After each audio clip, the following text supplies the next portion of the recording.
Hello everybody, this is the unboxing of the 1144 Power GM cardigan, which I just finished watching episode 5 of Build Fighters, and it's no longer being used. Maybe it'll be used sometime down the road in the series, but as of now, it is the winning Gundam. But hey, it doesn't mean I don't want to build this thing. I've always liked the Power GM. It's one of my, it is, I'd say, my favorite GM, and I think it was one of my first I ever built, so I'm all down with this. We have the A plate, which is multicolored. Nice. I like the soft sun yellow color. It's very nice. The B1 plate and B2 plate. C plate. Now these are very familiar. Use these a lot with gems.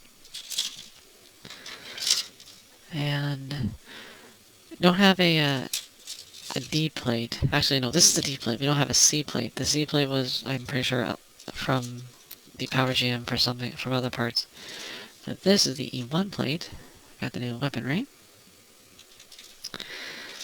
And the F plate.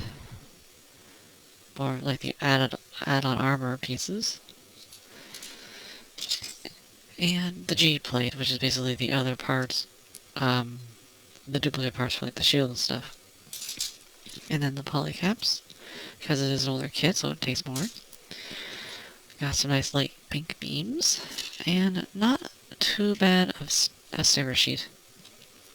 I've seen worse. Yep.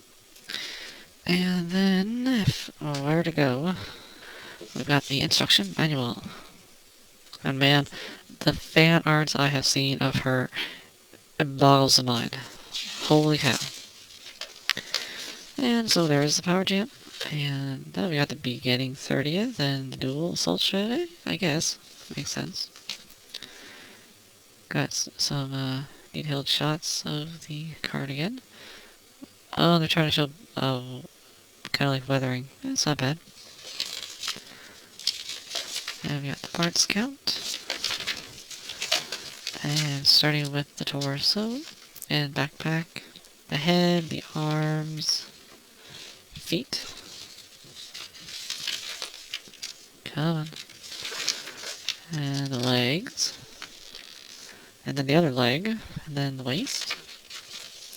And then the weaponry. And the shields.